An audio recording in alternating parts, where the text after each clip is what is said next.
Hi, I'm Jim Geraghty of National Review, and we're here with Michael McShane, who is a research fellow on education policy at AEI. Now, Michael, I understand one of the topics you're considered kind of an expert on, you'll be talking about here at CPAC, is one that tends to get a lot of conservatives a bit riled up, you could say. Yes. Common Core. Yes. It tends, the objections go from R. Ramesh Ponnuru, who has said that he sees it's a solution in search of a problem. Yeah. There are some folks who genuinely believe this is an Obama takeover of the schools.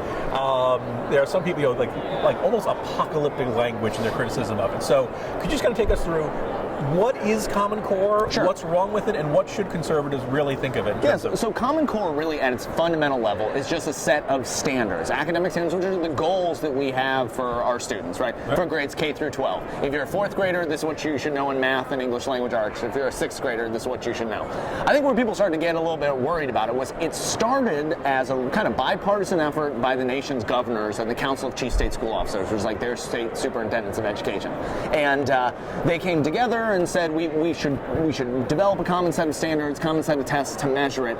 Over time, the federal government has been playing a little bit stronger role in promoting those standards and encouraging states to join what initially was sort of a voluntary group together. And I think conservatives are starting to push back against that. Yeah. If I have a problem with my local school, I can go to my PTA, I can go to the teacher, I can go to the principal. Why, if this is all being set by Arne Duncan and over at the Department of Education, doesn't that kind of take it further away from parental doesn't it, the average citizen has much less leverage and less say in their children's education? Well, the thing is, the states still have control over their standards. So if they want to leave the Common Core, it looks like Indiana and possibly Florida are going to leave the Common Core and develop their own standards. Now, that could get them in hot water with the federal government. It's not entirely clear yet because it's happening sort of as we speak. Because the Department of Education had these waivers to No Child Left Behind, which was basically regulatory relief for schools and systems that were not making the adequate yearly progress targets that they had.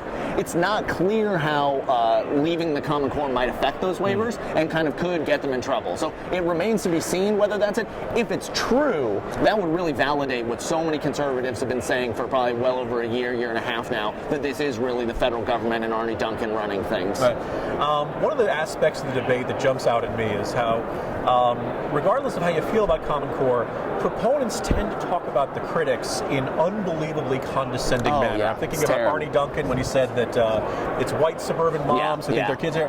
There was a state lawmaker who recently, he allocated, I believe, funds for rolls of tinfoil. Yeah, in my home state of Missouri, $8 for tinfoil hats. Yes. Okay, question: are these guys? Have critics brought this on themselves, or are these guys just being jerks and dismissing legitimate concerns here? A little column A, a little column B. Okay. So some of the criticism of the Common Core has been way out there, like that it's iris scanning of kids and creating these things. I think those things are totally overblown.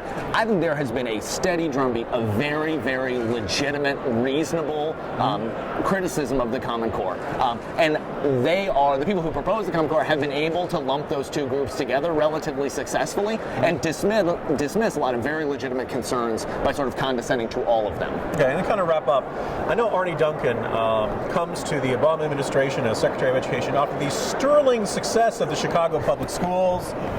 Truly the envy of the world. Those kids are in great shape, and just a phenomenal record out there.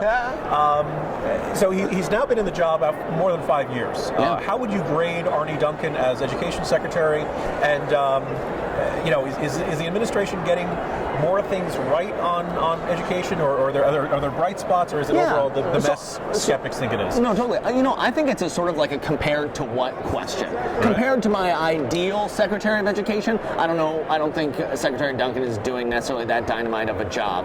However, there is a fissure that's developing in the Democratic Party right now between the sort of old guard teachers union, public sector union stronghold, and the sort of upstart progressive reformers. I think Arne Duncan is firmly in that camp, and if he becomes the sort of model upon which Democrats are in the future, I think that's an unbelievably positive, meaningful shift. As opposed to, let's say, Hillary Clinton when she was running, or maybe running in 2016.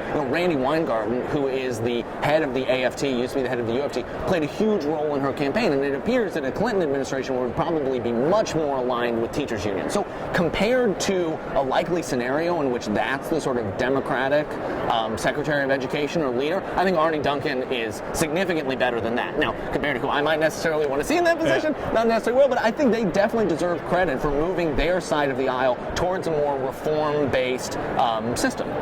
Michael McShane, thanks very much for joining us. Hey, no problem. Thanks for having me. Thanks, sir.